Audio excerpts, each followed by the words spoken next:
points. Just clear up the stat I was saying earlier. He hasn't finished outside the top 5 in consecutive GPs since a streak of them from Brno to Mandalika last year. That's been the point I'm making is since the back end of last year's flyways. Carpe's been very, very consistent up in that top 5. At the moment, 6th last time out, so it's nearly a year since we've seen him finish outside the top 5 in back-to-back events. Guido Pini has just moved up into 2nd place. It's a Honda 1-2 at the moment. He's just behind Joel Kelso. We were out having a nice little chat and a beer watching a football with Joel Kelso.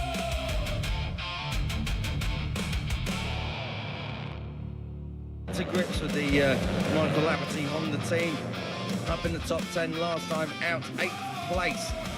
Very, very strong. 6 straight top 10 grid slots as well in terms of grid. He's got a 100% record of getting into Q2, and the last 5 GPs have all been via practice. And it's worth saying that 8th place last time out as well was his best finish of the 2026 season. So Joel Kelso is starting to come good on that Honda. Yeah, he is, and it was only a matter of time really for Kelso. The jump across from KTM Machinery to Honda and other riders going the other way as well have said it was surprising how much of a change in riding style he had to make. But Kelso did say it was another step in the right direction. Last weekend, plenty of positives to take out of the Czech Grand Prix coming into Assen as well. Not the result he's chasing or the team necessarily want, but a P8. Not a bad job at all from the Australian. Fingers crossed. Kelso, teammate Eddie O'Shea as well. They're in the podium mix over in Mugello, weren't they? Can be in the podium mix once again. Be nice to get a couple more Hondas over there. Guido Pini could be up there as well. But yeah, Kelso doing a good job, adapting really well to that Honda, new surroundings as well, and the team overall, the grid racing team, are doing a really splendid job this season. Eddie O'Shea was in that mix, of course. In that sort of fight away from the top 6 to finish P7 over in Brno. So Kelso and O'Shea doing a really top job on that Honda. Just got to find, a couple of tenths here and there. As we know, the KTM pretty much everywhere we go works everywhere. It's consistently the better machine, but Honda isn't too far away, and on certain tracks it is pretty close, if not on the level par of the KTM. Of course, we saw Vader Pratama able to be in the podium in victory mix last time out as well. A lot of Moto3 these days is all about the start, and you've got riders like Quiles, like Carpe, who get away at the front and are able to get into a nice rhythm. And if you lose a second or two, like the chasers did over in Brno, it's incredibly difficult to try and bridge that gap, because you've got riders behind you who are also trying to bridge that gap. Then you get into a fight, then you lose even more ground. So I think that's pretty much what the case was for Kelso and a few others in the chasing group last time out. But yeah, a really solid weekend again from the young ones. Max Keeler just going up into 2nd place. Just want to draw your attention in 13th place at the moment to Eddie O'Shea as he comes through the final chicane. Eddie O'Shea driving to the line, was up in the points last time out until the last lap when he crashed out, but goes up into the top 5 here. Moto3 FP1. It was also a good lap from Ruche Moody, who's a previous top 5 finisher here in the Red Bull Rookies Cup, which incidentally is celebrating its 20th year. We had a nice little ceremony about that yesterday in the press conference. But Ruche Moody at the moment in 11th place, and he's got something, hasn't he? There is something there for Ruche Moody up there now in 5th place. It's just unlocking that potential. It's not happened on a Sunday. He's still chasing his first points, but he's never had a top 10 in Moto3, and he's a year and a half into his tenure in Moto3 now as well. So Ruche Moody, we know contract time is approaching right the way through the Moto2 and Moto3 field as the dominoes, the big dominoes fall in MotoGP. And now Ruche Moody really needs to grind out some good results, get in the top 10, have some personal best, and put a streak together, because the pace is there. He's got good one-lap pace. It's the consistency that is perhaps lacking for the South African. Exactly that. Just needs a good points ride, get some more confidence in the pocket. We know from last year in his rookie season that he's got plenty of potential. He wouldn't be in Moto3 with the young South African if he didn't have potential. But just, needs a decent result. Obviously had a good time of things before the DNF on the opening lap over at Balaton Park. We're straight into Q2 on the Friday. Qualified in P13 and unfortunately had an incident on lap 1 with Aki Danish, of course, the winner from last time around. It was P15 as well over in Brno on the Friday was Shane Moodley. So a couple of results here and there on a Friday and Saturday are going well. Just needs to put it all together on a Sunday and pick up some points, gain some confidence, and then I reckon we can see Moodley definitely a consistent points finisher in a top 10. Talking of confidence gain, look what this victory has done for Hakim Danish. He's going to move up the order here. He was on course to go first, goes 8th. So Hakim Danish looking very, very strong indeed, and he resisted Alvaro Carpe coming through Ramsey right at the end of the lap, the big fast sweeping left-hander. So looking good for Hakim Danish. At the minute we are 15 minutes away from the checkered flag. We're 20 minutes into this session, so let's just give you a quick rundown of the order thus far. Joel Kelso from Max Quiles and Guido Pini, your top 3. Valentin Peroni is up there in 4th place. Of course, this is the track where he took his career first Moto3 podium last year. He even led on to the last lap, if memory serves me correctly, and he finished 3rd. So Valentin Peroni, like Hassan Moodley, as we were just talking about, is now up into 5th place. They had Carpe, Marco Morelli there in 7th, 8th place for your most recent Moto3 Grand Prix winner, Hakim Danish. David Almanza's had the last 3 pole positions. Only Jorge Martin has managed more in a row. He's there in 9th place. Joel Esteban rounding out your top 10. Marc Zuriarte is once again deputising for David Munoz. He's there in 11th, getting ready to start his 16th Grand Prix in Moto3. Many of them have been as a replacement rider. Casey O'Gorman there in 12th place. Again, very strong last time out, but a crash early doors, just leaving us thinking what could have been. 13th for Adrian Cruces. Eddie O'Shea's there in 14th. Matteo Vitali back at Aston for the first time since 2024 in 15th. Adrian Fernandez 16th. Salmela, Scott Ogden, Vader Patama in 19th and 20th for Ryusei Yamanaka, who we thought was coming into the pits. Brian Uriarte on the podium last time out, 21st. Cormac Buchanan, who had that miraculous save here last year in the damp conditions, 22nd. Jesus Rios in 23rd place. Leo Ramersdorf, Zen Matani and Nicola Carraro rounding out the 26th strong rider field. Picking up Marco Morelli, coming to the line, moved up to 4th place up to clear Adrian Fernandez that time around, but just behind him it's a 140.401 for David Almanza. Let's talk about him if we can for a moment, El, because we saw him earlier and we were on with other things. Very, very strong stuff indeed from David Almanza. He's got the 1-lap pace, hasn't he? And he's got the Grand Prix pace this year. Very smart riding on the final lap, got up from 4th to 3rd, up to 2nd, and then all the Moto3 chaos in the final 2 corners. He came away with 4th, but 13 World Championship points. He's now still chasing the top 3 overall, and he's right there. Yeah, it's been a brilliant season so far, hasn't it, for Almanza? Adapted really well to the KTM and the intact GP surroundings, and yeah, just on Sunday, actually, listening to what he was saying, just lacked confidence, he said, on the front end and didn't feel too comfortable.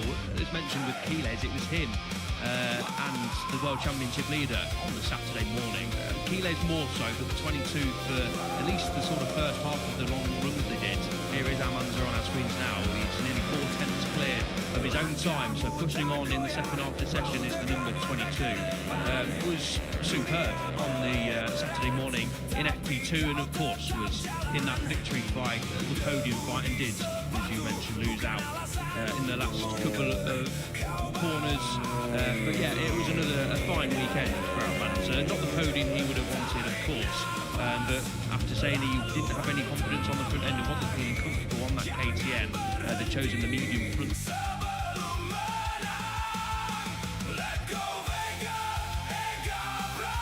A little bit of disappointment there, but it's still a good weekend for Almanza. A brilliant weekend at Balaton Park after coming into it after spending a few days in hospital. Of course, started on pole at Mugello and didn't race there. He's had his injury issues, had his illness issues this year as the number 22. So for him to be P4 in the standings, only 3 points behind Brian Uriarte, who's 3rd, is a sign, and we don't need to sort of tell you this, because if you're watching Moto3, you'll know the 22 is a front runner all season long. But fair play to Almanza for putting that illness behind him, getting back on track in Balaton Park, and having another really, really strong weekend over at the Czech Grand Prix last time out. And he'll be hoping he's in the top 3 in the standings, and a little bit closer to Carpe, and of course Quiles as well, after we leave the Saxon ring for the weekend.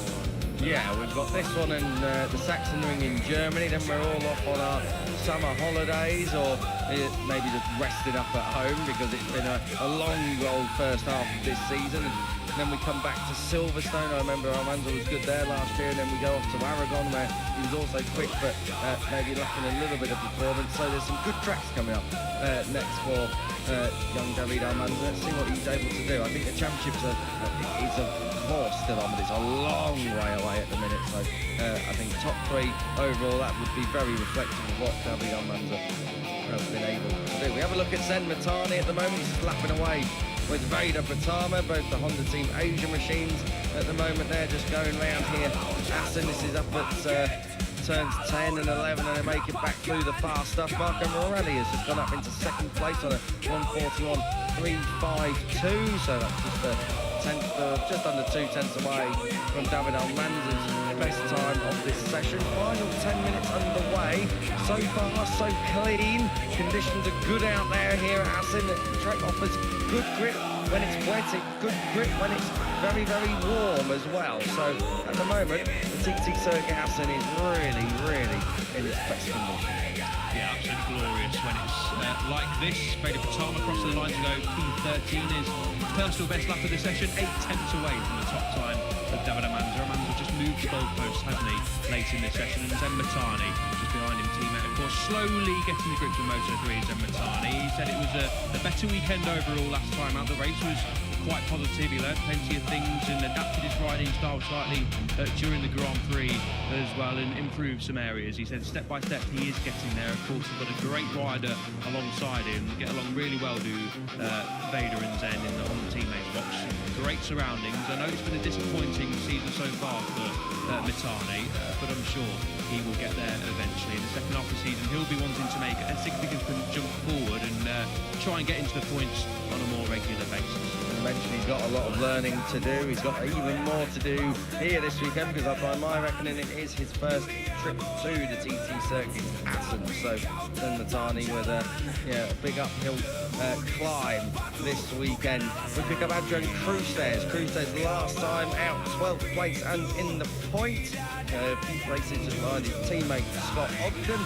But Adrian Cruces, again, another rider who's first time at Assen. The rookie's obviously going to have to dig deep this weekend, but he's shown enough potential for me. He's had good results in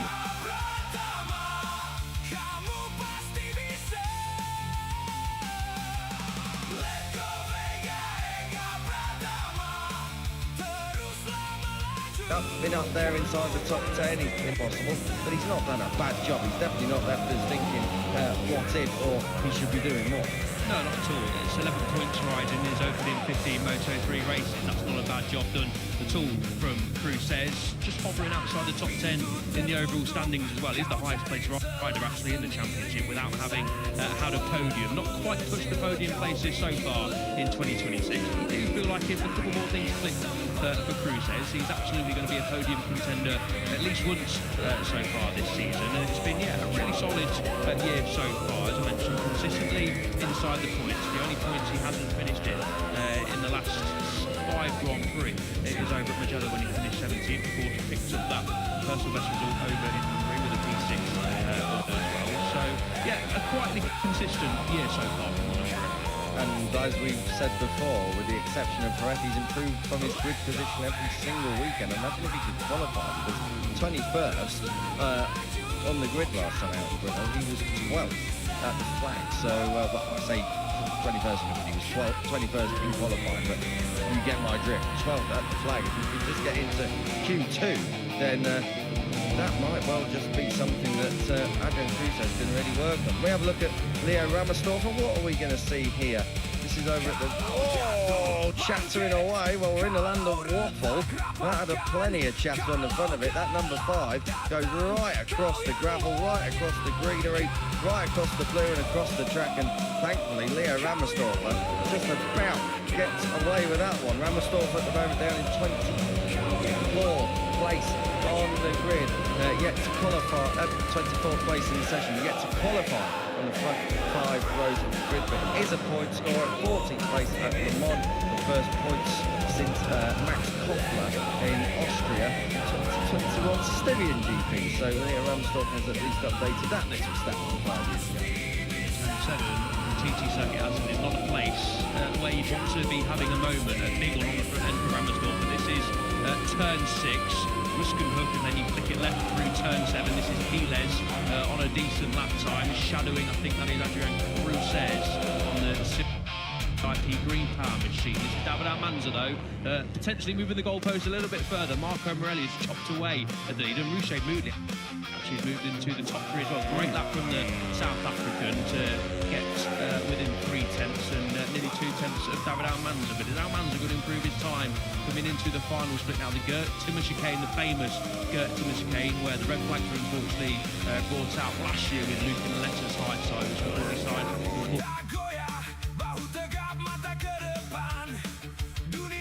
Sidelined the Italian for a few races with a broken leg, and he does Almanza a good last sector there to go nearly 3 tenths clear. We're 140.9, so we're not a million miles away from the all-time record, but a little bit slow, 1.2 seconds held by Colin Vire, of course, when he had a great year here at his home Grand Prix back in 2024.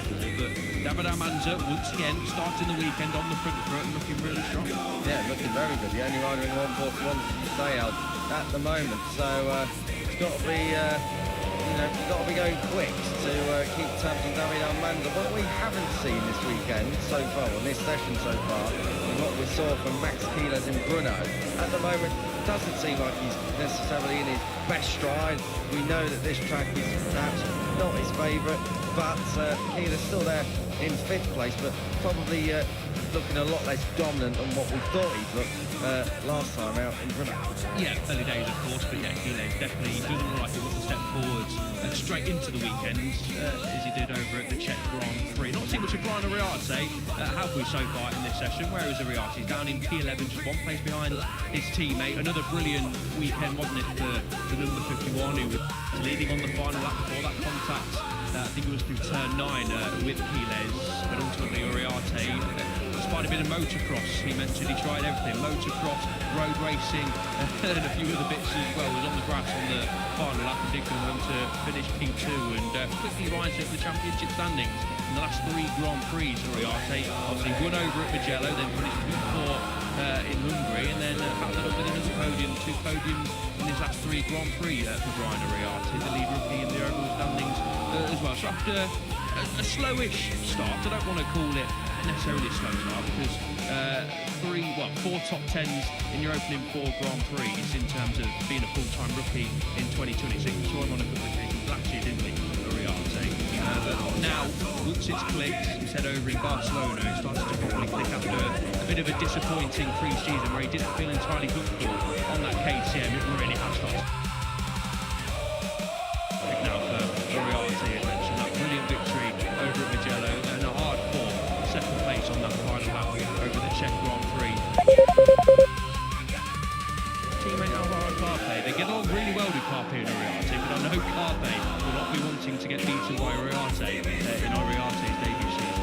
So this is his 2nd Red Bull rookies win here at Assen with Brian Ariarte. Now he's looking to have his first back-to-back podium in Moto3. So Brian Ariarte might well be down there in 11th place and 7 tenths off the pace so far in Moto3 FP1. But Brian Ariarte, we know that when push comes to shove, he's going to rise to the fore and he's going to get himself done. A great session this by Ruche Moody, really putting himself in the shop window and proving that he's got a little bit of what it takes here in Moto3. As we have a look down through the field, Kielers, Cruzes, this is Scott Ogden, who's moved up into 7th place at the moment and is looking to come through and try and move up a bit further if he can. He's on a personal best first 2 sectors. Let's take him through the 3rd stuff, and he's right there. He's going to be getting a little bit of slipstream as well from his teammate. So Scott Ogden looking on course maybe to improve not only his time but also his position. Alvaro Carpe is coming through Ramshoek. This is down in towards the final chicane. You can get it all a bit loose down there. 16, 17, flick it right, 18, drive to the line. Less than 90 seconds on the clock. Scott Ogden moves up into 3rd place briefly. Make that 4th. Carpe has now just got ahead of him, but Scott Ogden, fantastic lap. just over 60 seconds to go. He's on his last flying lap, but really good to see the number 19 move up into the top 4. Yeah, I can describe last weekend the positive weekend. Did a good job from start to finish, a good race throughout the weekend. Did the number 19, said he didn't have the best feeling on the opening few laps. Did Ogden, cost him a bit of grounds, but said he dug deep and then started to feel a little bit better on that CRP Green Power machine, and obviously picked up his second top 10 of the season, equal best P9 of the season, likewise to the United States Grand Prix. Yeah, just a solid weekend overall. Was sixth in practice, then started from P6, of course, on the grid as well, and backed that up with a solid top 10. He'll be wanting more, Ogden, but after the recent troubles start of the season, where mentally he said he was struggling a little bit, didn't have the best feeling on the bike, and was struggling with the results he was picking up.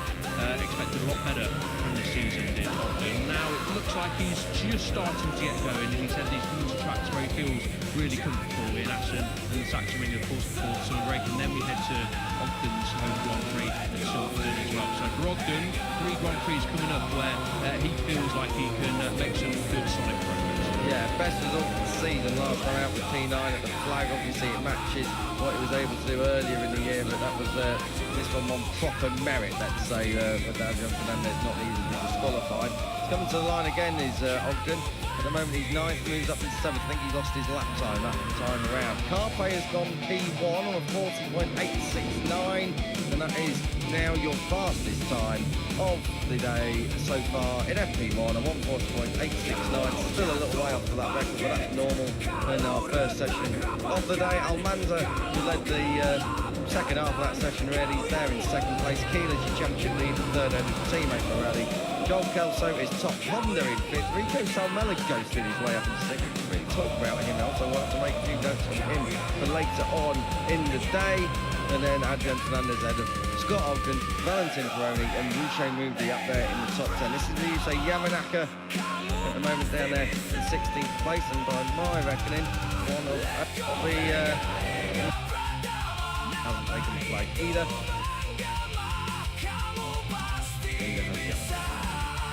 Yep, we're still here. Time of the Dutch Grand Prix. Almanza's trying to do his best to try and finish top of the tree, but I don't think he's going to make up enough time in the final split. You never know. 10th and a half and a little bit less is more than doable in the final split, but I don't think he's going to. No, finishes half a second away, but a strong start to the weekend for the number 22. And as mentioned, for the top 5 in the championship, finishing inside that top 4. So the cream of the crop so far, minus Brian Uriarte in 2026, enjoying themselves in FP1. Yeah, looking very, very strong indeed. Brian Uriarte down there in 12th place, but you can almost forgive him, of course.